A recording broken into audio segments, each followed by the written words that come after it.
Welcome to Television Sydney News. I'm Farah Abdurrahman. It's great to have you with us. In this week's bulletin, a reward posted to help find a security guard's killer, a jump in gastroenteritis cases in Sydney South East, and Western Sydney residents move up in the fashion stakes. But first, animal rescue organisation Pound Round has resumed its ties with Blacktown Council after falling out over the killing of 5 dogs. The dogs were euthanised at the pound on March 15, resulting in protests from Pound Round volunteers who argue that the organisation had been working to find them new homes. A council spokeswoman says the animals were killed because temperament testing showed they were aggressive.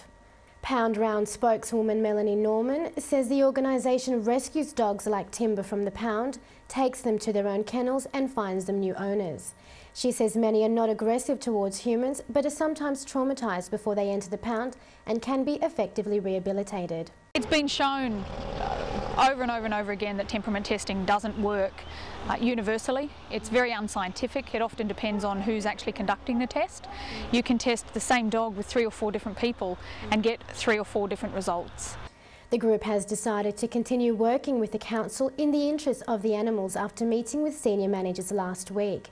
Ms Norman says Blacktown Pound takes in animals from Hunters Hill to Penrith and needs more resources. They have over 8,000 impounds a year and 4,000 of those are dogs. They still only have 70 kennels. 4,000 impounds, 70 kennels. It doesn't take a genius to do the math. They simply don't have the resources. They have 3 kennel hands. The pound is now a low-kill facility and rehomes 88% of its dogs. Blacktown Deputy Mayor Russ Dickens welcomed the resumption of the relationship with Pound Rounds. Monica Alabon, widowed when her security guard husband was shot during an armed robbery last year, hopes a state-funded $100,000 reward will help police find his killer. 59-year-old Gary Alabon of Kirrawee was shot in the back during a routine cash drop outside a Sydney office block on June 7. Police believe 3 or 4 men ambushed the Chubb employee after he stepped out of a van and into the foyer of the building. They fired 1 shot and stole cash before taking off in a high-performance silver Audi sedan, which was found in flames in Milperra 2 days later. The South Eastern Sydney Local Health District has recorded a spike in gastroenteritis cases in January and February. 47 cases of cryptosporidiosis were reported, 12 more than in all of 2010. It causes diarrhoea, stomach cramps and vomiting, and outbreaks are associated with childcare centres, public swimming pools and contaminated water supplies. While New South Wales Health says the outbreak is not linked to a specific public swimming pool, it advises children be encouraged to take regular bathroom breaks, wear swimming nappies and wash their hands. New South Wales Health advises abstaining from swimming until 2 weeks after recovery. Teenager Riley Dorman has about 10 absent epileptic seizures every hour, but you would never know. The 15-year-old West Pennant Hills resident is a forward in the under-17 Norway Strikers hockey team. He's learning carpentry and he loves to skateboard. Even though I have epilepsy, I pretty much do everything. I play hockey, but the only thing I can't do is drive. His mother Ruth says epilepsy should be talked about more because children have seizures that are missed every day. In Australia, there are more people with epilepsy than there are with autism, cerebral palsy, multiple sclerosis and Parkinson's disease combined. Riley's had absence epilepsy since he was 6 years old. It's been pretty tough on everybody. Absence epilepsy is a situation where you just go blank for, in his case, a few seconds. March 26 was Purple Day, an annual event to raise awareness of epilepsy. Riley was diagnosed when he was 6 and takes 11 medications. But he can't have surgery because he has no brain injury to repair.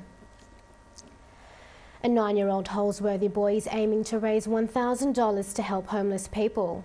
Bailey Flutie was moved to tears after meeting a homeless man on a family outing last year and now wants to raise the money so Swags for Homeless can buy backpack beds for people sleeping rough. Each backpack bed costs $68. Bailey started raising money in October and by the end of the year had chalked up $867, which has already been sent to Swags. He says as soon as he reaches his goal, he'll just keep going and going. Maze Hill resident Jesse Novotny has a blossoming career ahead of him. Mr Novotny will join this year's 9th and final Trailfinders Australian Garden team presented by Flemings at the world-famous Chelsea Flower Show in London this May. At just 22, he's the youngest member in the team and was offered the spot after he won Apprentice of the Year in 2012. My role in the Australian team will be doing planting and digging. I'll be doing a lot of digging and a lot of planting. We're on a 24 by 12 metre square site. It's the biggest site that Australians have ever had. This year marks the 100th Jubilee of the Chelsea Flower Show with the theme of sustainability. Mr Novotny says he looks forward to showing off what Australia has to offer. An abbreviated street name in a St Helens Park cul-de-sac has caused conflict between Campbelltown Council and the descendants of an Aboriginal elder. Alyan Place was meant to honour Alyan Dabu, also known as Lucy McGuinness, a respected Aboriginal elder from Darwin who died in 1962. Alyan Dabu's great-grandson, Brian Morley, says it's a slap in the face to use a traditional Aboriginal name without the descendants' approval, and even worse, get it wrong. Mr Morley wants it renamed or if not removed altogether. But residents of the street prefer to retain Alyan Place and Campbelltown Council has agreed to their wishes. Businesses have seized the coming federal election as an opportunity to create a new voice for enterprises in Campbelltown, Camden, Wallandilly and Liverpool. It's called the New South Wales Southwest Regional Advisory Council and its first president is Campbelltown's Anne Parnham. Ms Parnham says the group will lobby political parties for transport, infrastructure and tourism projects for the region. She hopes the body will be loud enough to get politicians to agree to do things before they get their votes. Holsworthy's 2nd Commando Regiment will receive a rare battle honour for its efforts in an offensive operation in Afghanistan in 2010. The engagement carried out by the Liverpool Trained Commando Unit and the Special Air Service Regiment contributed to disrupting Taliban insurgents. It will be the first battle honour awarded by the Australian government since the end of the Vietnam War. And in sport, a 7-year-old girl's love of ice skating and Disney music has helped her reach 2nd place at the Sydney Ice Arena's artistic competition in Balcombe Hills. Zaya Burns of Seven Hills was the only successful contestant from the Norwest Figure Skating Club. Her successful routine was based on her embodiment of Belle from Beauty and the Beast. Zaya's coach, Catherine Chong O'Neill, said it was an honour to train her. Zaya's success has not been confined to artistic skating, as she also placed 2nd in the Aussie Skating Technical competition last year. Western Sydney Wanderers have proved to be the star team in their debut season of A-League soccer. Beating the Jets 3-0 in Newcastle last Friday night, the Wanderers secured both the Premier's Plate and entry into the Asian Champions League. Unbeaten in their last 12 games, the Wanderers attracted more than 8,000 supporters to the Newcastle game. Coach Tony Popovich says they now go into the finals with confidence. High-profile Sydney FC missed the finals by 1 point. The Wanderers host this weekend's lowest-ranked winner in a semi-final at Parramatta Stadium on Friday week. Harness racing trainer Kerry-Ann Turner is a leading contender for the New South Wales Female Trainers Premiership in her first full year on the job. The 23-year-old from Menangle Park led the premiership past the halfway stage of the season until last weekend when she was overtaken by Cobbitty trainer Belinda McCarthy. But Turner remains confident, saying while consistency will ensure a good chance of success, it won't be the end of the world if she doesn't win. In the meantime, she's concentrating on training as many winners as possible. Parramatta Eels co-captain Rennie Matua says his team is looking forward to bouncing back quickly in the Johnny Manor Cup on Saturday after their massacre on Monday night.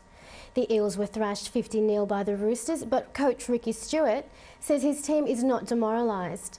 The inaugural cup will be played in memory of Johnny Manor, who played for both the Parramatta Eels and the Cronulla Sharks.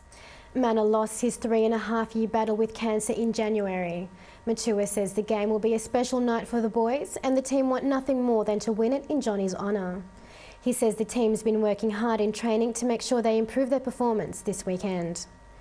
And finally, stylist Kristen Denny-Combridge says Western Sydney residents are moving up in the fashion states and making more effort in their clothing choices than ever before.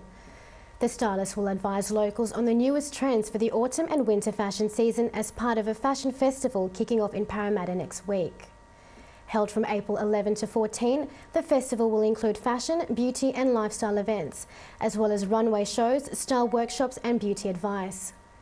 Stylists and beauty experts will also be on hand throughout the weekend to provide shoppers with advice on how to look and feel their best during the colder months. It's going from everything from beautiful print blazers to shirts, clashing the prints, amazing hero pants, print pants in every different description, cigarette shapes, wide legs, skinny legs, back into metallic jeans. She says this season is all about injecting fun into your wardrobe, and the latest trends are inspired by City Chic. On a Thursday night, it's it's one of the Westfields that actually a lot of people do dress up, so I find it quite interesting to be inspired as well, being out here to see that people are actually making an effort.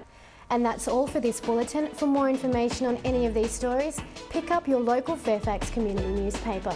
I'm Farah Abdurrahman. See you next time.